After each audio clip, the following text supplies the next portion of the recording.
नमस्ते। Chart master BN की ओर से हम आपके लिए लाए हैं एक विशेष चर्चा। अच्छा, क्या आप जानते हैं कि ट्रेडिंग में सफलता कहते हैं 80% साइकोलॉजी पर है और सिर्फ 20% वो टेक्निकल एनालिसिस या स्ट्रैटेजी पर? हाँ बिल्कुल। ये आंकड़ा है तो चौंकाने वाला है ना। बहुत ज्यादा। खासकर जब हम देखते हैं कि ज्यादातर ट्रेडर्स अपना 90% टाइम तो चार्ट्स पढ़ने में लगा देते हैं और मानसिकता उस पर सिर्फ 10%। और इसी वजह से, इसी असंतुलन के कारण कई बार बहुत अच्छे टेक्निकल एनालिस्ट भी वो मात खा जाते हैं। सही कहा। तो आज हम इसी की गहराई में उतरेंगे, खासकर इंट्राडे ट्रेडर्स और निवेशकों के लिए। चार्ट मास्टर बीएन के हमारे दर्शकों के लिए ये समझना जरूरी है कि निडर होना क्यों जरूरी है।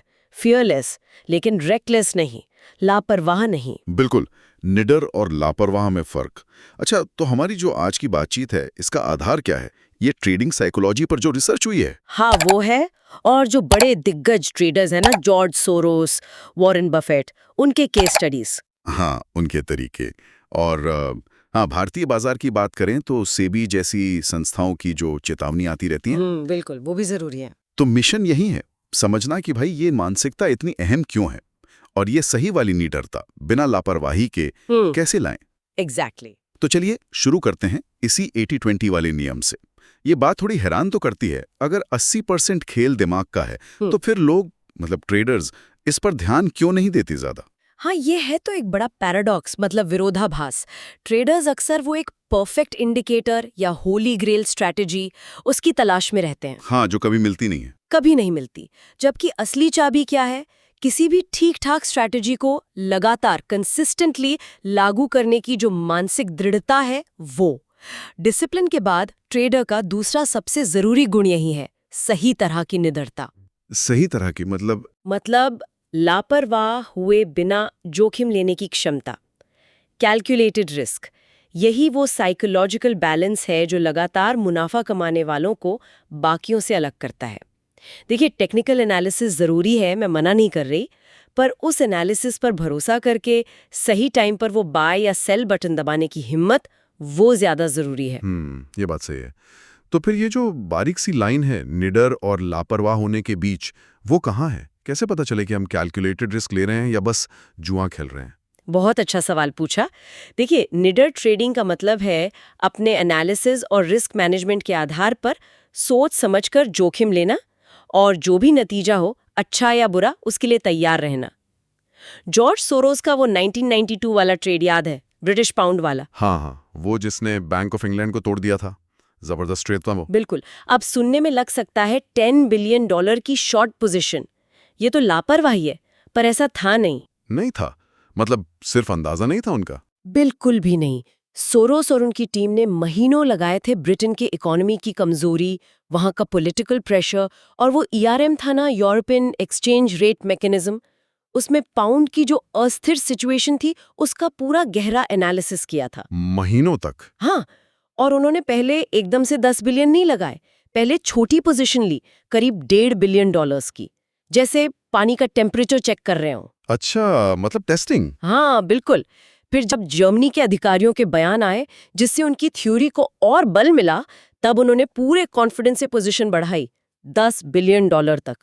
उनका एनालिसिस साफ था, अगर पाउंड नहीं गिरता, स्टेबल रहता है, तो नुकसान छोटा होगा, लेकिन अगर गिरता है तो मुनाफा बहुत बहुत बड़ा होगा। इसे कहते हैं एसिमेट्रिक पे ऑफ। और वही हुआ, एक दिन में कहते हैं $1 बिलियन से ज्यादा कमाया। सोरोस का वो कोट भी है ना कि ये जरूरी नहीं कि आप सही हैं या गलत, जरूरी ये है कि जब सही हो तो कितना बनाते हैं और जब गलत हो तो कितना खोते हैं। ये थी एनालिसिस पर बेस्ड निडरता। बिल्कुल। अब इसकी एकदम उलट है लापरवाह ट्रेडिंग, रेकलेस, जहां बिना सोचे समझे बस भावनाओं में बहकर, लालच में या ओवर कॉन्फिडेंस में बहुत ज्यादा रिस्क ले लिया जाता है। अभी हाल ही में सेबी के चेयरमैन तुहिन कांटा पांडे, उन्होंने इसी बारे में चेताया भी था। हाँ, मैंने पढ़ा था। उन्होंने साफ कहा कि डेरिवेटिव्स, खासकर ये जो फ्यूचर्स एंड ऑप्शंस है, एफएनओ, ये असल में हेजिंग के लिए बने हैं, रिस्क कम करने के लिए, रातों रात अमीर बनने के लिए नहीं। और ये बात हमारे चार्ट मास्टर बीएन के दर्शकों के लिए तो बहुत ही ज्यादा मायने रखती है, क्योंकि बहुत लोग एफएनओ में ट्रेड करते हैं और सेबी की वो 2024 वाली रिपोर्ट, उसके आंकड़े तो डरा देते हैं। एफएनओ में 93% रिटेल निवेशक पैसा दबा रहे हैं। 93%। सोचिए, ये सीधी सीधी लापरवाही का नतीजा है तो और चिंता की बात यह है कि एक्टिव ट्रेडर्स की संख्या भी कितनी बढ़ गई है। महामारी के बाद से लगभग 8 गुना से ज्यादा, करीब 4 लाख से 40 लाख तक पहुंच गए हैं। अरे 8 गुना। हाँ, और इसमें तो जो इन्फ्लुएंसर्स है ना, सोशल मीडिया वाले, उनका भी बड़ा हाथ है। वो अक्सर जल्दी अमीर बनने के सपने दिखाते हैं। हाँ, गेट रिच क्विक वाली बात है। बिल्कुल। इससे सट्टेबाजी को बढ़ावा मिलता है, कैलकुलेटेड रिस्क को नहीं। ये लापरवाही है, निडरता नहीं। तो ये जो अति आत्मविश्वास है, ओवर कॉन्फिडेंस बायस, ये ट्रेडर्स को कैसे डुबोता है? क्या सिर्फ ज्यादा रिस्क लेने से, या और भी तरीके हैं? नहीं, कई तरीके हैं। रिसर्च बताती है कि जो ओवर कॉन्फिडेंट ट्रेडर होते हैं ना, वो जरूरत से ज्यादा ट्रेड करते हैं, ओवर ट्रेडिंग। अच्छा। उससे क्या होता है, ब्रोकरेज, टैक्स, इसी में काफी पैसा चला जाता है। दूसरा, वो रिस्क को कम आंकते हैं, अंडर एस्टिमेट करते हैं, तो अपनी कैपेसिटी से ज्यादा बड़ी पोजीशन ले लेते हैं। तीसरा, वो अक्सर अपने पोर्टफोलियो को ठीक से डाइवर्सिफाई नहीं करते। मतलब सारा पैसा 1-2 स्टॉक या सेक्टर में लगा दिया, फिर बाजार जरा सा हिलता है तो बड़ा नुकसान हो जाता है। और शायद सबसे खतरनाक, वो क्या? वो ऐसी किसी भी जानकारी को इग्नोर कर देते हैं जो उनके पहले से बने हुए विश्वास के खिलाफ जाती हो। इसे कंफर्मेशन बायस कहते हैं। मतलब वो सिर्फ वही सुनना और देखना चाहते हैं जो उनकी सोच से मेल खाता हो। हाँ, ये तो बहुत कॉमन है। और वो एक डनिंग क्रूगर इफेक्ट भी तो होता है ना, मतलब जिन्हें कम आता है वो अक्सर सोचते हैं कि उन्हें बहुत आता है। हाँ, बिल्कुल। ट्रेडिंग ने तो ये बहुत दिखता है। नए ट्रेडर्स को शुरू में 2-4 ट्रेड में मुनाफा हो जाए तो वो खुद को एक्सपर्ट समझने लगते हैं। हाँ, और फिर बड़े रिस्क लेने लगते हैं। एग्जैक्टली। और नतीजा अक्सर बुरा होता है। यहीं पर वो जो ट्रेडिंग साइकोलॉजिस्ट थे, मार्क डगलस, उनकी बातें बहुत काम आती हैं। मार्क डगलस, हाँ सुना है ना। उनका कहना था कि रिस्क मैनेजमेंट सिर्फ स्टॉप लॉस लगाना नहीं है, ये एक गहरी मनोवैज्ञानिक चुनौती है, साइकोलॉजिकल इशू है। अच्छा, उनका मेन फंडा क्या था? डर से कैसे निपटे? उनका मूल मंत्र था कि किसी भी ट्रेड में एंटर करने से पहले जो भी मैक्सिमम पॉसिबल लॉस है उसे पूरी तरह से इमोशनल लेवल पर एक्सेप्ट कर लेना। ट्रेड लेने से पहले? हाँ, पहले ही। उन्होंने कुछ सिद्धांत दिए। पहला, सिर्फ उतना ही रिस्क लो जिसे खोने से आपको कोई परेशानी ना हो, मतलब रातों की नींद खराब ना हो। अगर ट्रेड के दौरान आपको डर लग रहा है, घबराहट हो रही है, तो समझ जाइए आपकी पोजीशन साइज जरूरत से ज्यादा बड़ी है। लॉजिकल है। दूसरा, ट्रेड लेने से पहले ही अपना स्टॉप लॉस तय करो और उसे मानसिक रूप से स्वीकार कर लो। खुद से कहो, ठीक है, अगर मार्केट मेरे स्टॉप लॉस तक जाता है तो मैं ये नुकसान लेने को तैयार हूँ। इससे क्या होगा, आप बीच में भावनाओं में बहकर स्टॉप लॉस हटाएंगे नहीं। ये बहुत लोग करते हैं, स्टॉप लॉस हटा देते हैं। हाँ, और तीसरा, बाजार को न्यूट्रल मानो, तटस्थ। बाजार आपको सजा देने या इनाम देने के लिए नहीं बैठा है, वो तो बस संभावनाओं का खेल है, प्रोबेबिलिटी गेम। सही है। अच्छा, एक और बड़ा साइकोलॉजिकल जाल है लॉस एवर्जन, नुकसान से बचना। वो डैनियल कानेमैन और एमोस टिवर्स्की का काम। हाँ, नोबेल प्राइज विनिंग काम है उनका। बिल्कुल। वो कहते हैं कि नुकसान का दर्द उसी अमाउंट के मुनाफे की खुशी से लगभग 2 गुना ज्यादा महसूस होता है। इसका इंट्राडे ट्रेडर्स पर क्या असर पड़ता होगा? ओह, इसका असर बहुत सीधा और बहुत घातक होता है। ट्रेडर्स क्या करते हैं, जो पोजीशन नुकसान में जा रही है उसे काटने से हिचकाते हैं। सोचते हैं शायद वापस आ जाए, थोड़ा और रुक जाता हूँ। हाँ, उम्मीद पे टिके रहते हैं। बिल्कुल। और जो पोजीशन मुनाफे में है उसे बहुत जल्दी काट देते हैं। डर लगता है कि कहीं ये कमाया हुआ मुनाफा चला ना जाए। ये तो उल्टा हो गया। हाँ, नतीजा क्या होता है, छोटे छोटे मुनाफे और बड़े बड़े नुकसान। ये एक बहुत ही खराब रिस्क रिवॉर्ड रेशियो बनाता है और लंबे समय में अकाउंट खाली। एक स्टडी में तो पाया गया कि लगभग 40% रिटेल ट्रेडर्स सिर्फ डर के मारे सही ट्रेड से भी जल्दी निकल जाते हैं। सिर्फ डर के मारे। अच्छा, इसी डर और लालच के मनोविज्ञान को वॉरेन बफेट अपने उस मशहूर कोट में पलट देते हैं, जब दूसरे लालची हों तो डरो और जब दूसरे डर रहे हों तो लालची बनो। सुनने में तो बड़ा आसान लगता है ये। सुनने में आसान है, करने में बहुत मुश्किल। ये कॉन्ट्रेरियन अप्रोच है। मतलब भीड़ जो कर रही है उसके पीछे मत चलो, बल्कि बाजार में जब बहुत ज्यादा डर या बहुत ज्यादा लालच फैला हो, उन मौकों का फायदा उठाओ। जैसे 2008 के क्राइसिस में। बिल्कुल। 2008 के वित्तीय संकट के पीक पर जब सब डर के मारे बेच रहे थे, तब बफेट ने गोल्डमैन सैक्स में $5 बिलियन इन्वेस्ट किए। 2011 में बैंक ऑफ अमेरिका में $5 बिलियन डाले, वो भी ऐसे ही डर के माहौल में।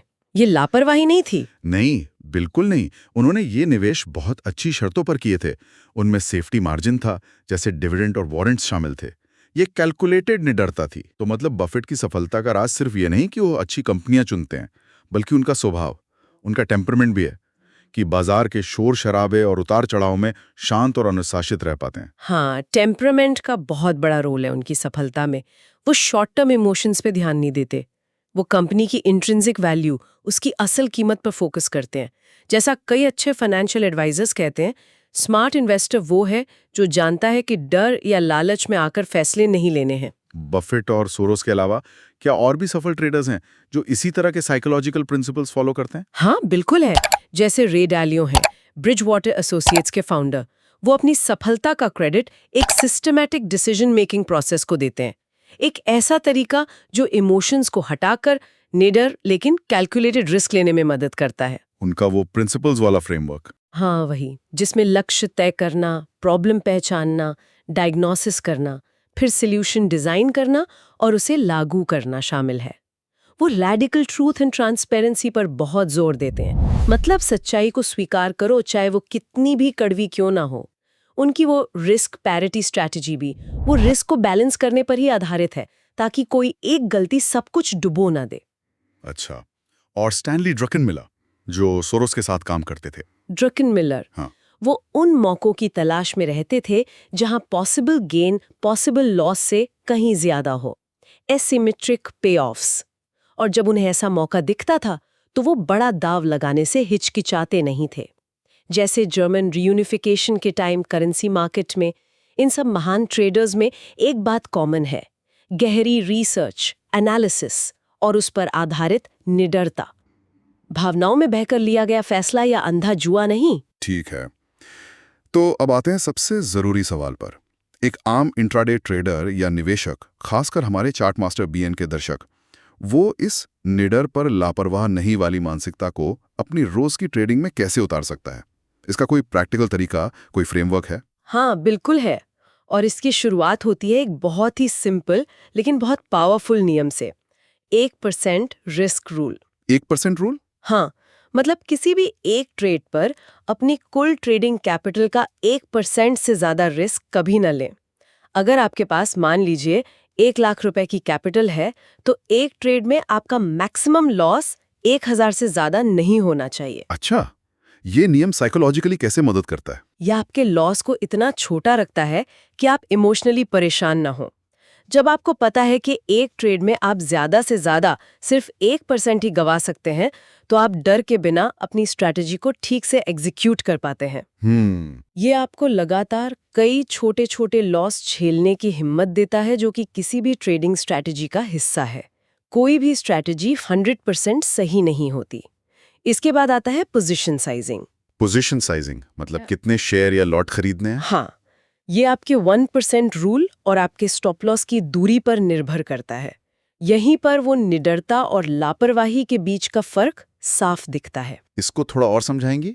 पोजीशन साइजिंग कैसे तय करती है कि हम निडर हैं या लापरवाह? देखिए, मान लीजिए आपकी स्ट्रैटेजी की विन रेट अच्छी है, 60% ट्रेड सही जाते हैं और आप सही पोजीशन साइज लेते हैं 1% रूल के हिसाब से, तो आपका अकाउंट धीरे धीरे लेकिन लगातार बढ़ेगा। ये है निडर ऑप्टिमल जोन। ठीक है।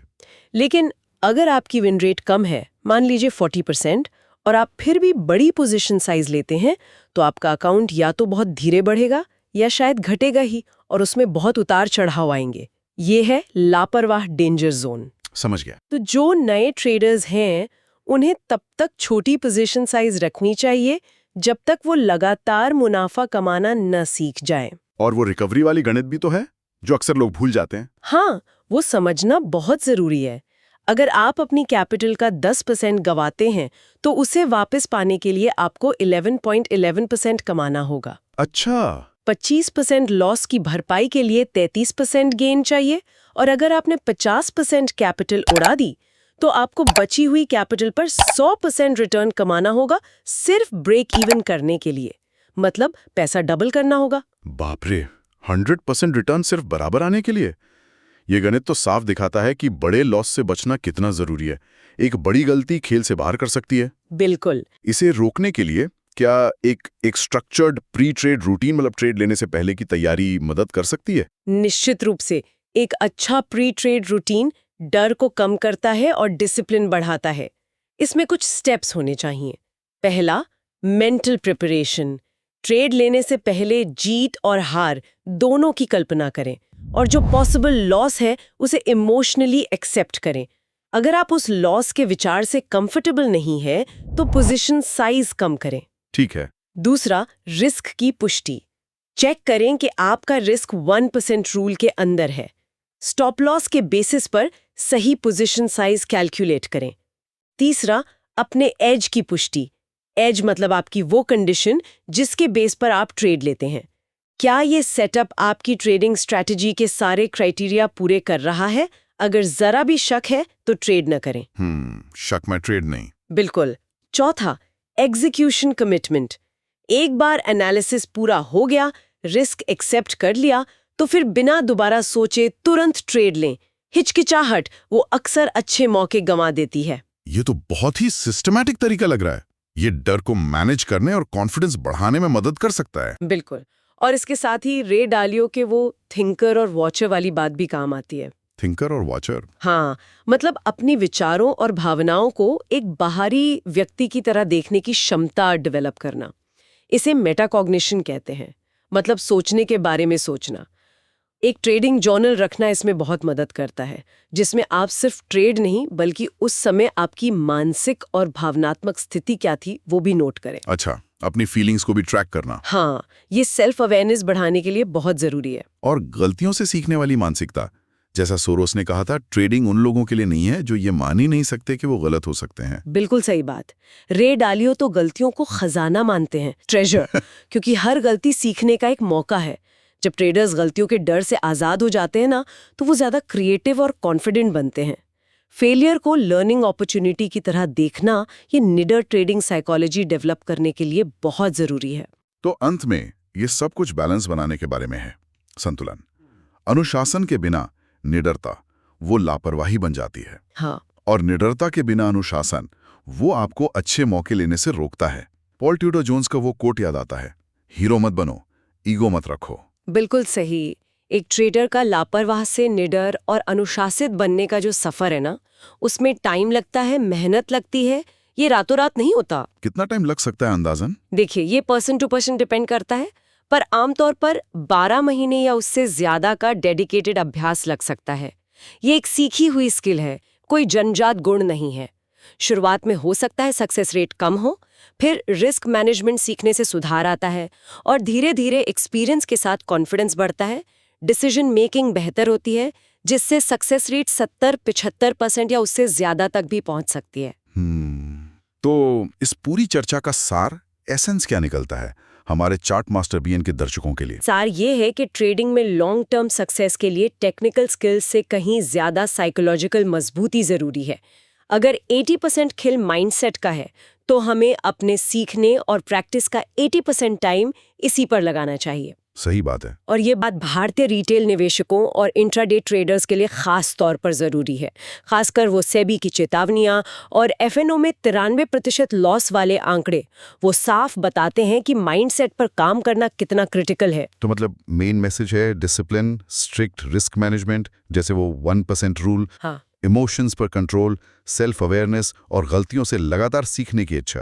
इनके जरिए वो निडर पर लापरवाह नहीं वाली मानसिकता डेवलप करें। बिल्कुल। सोरोस के शब्दों को हमेशा याद रखें, असली महत्व इस बात का है कि जब आप सही हों तो कितना कमाते हैं और जब गलत हों तो कितना कम गंवाते हैं।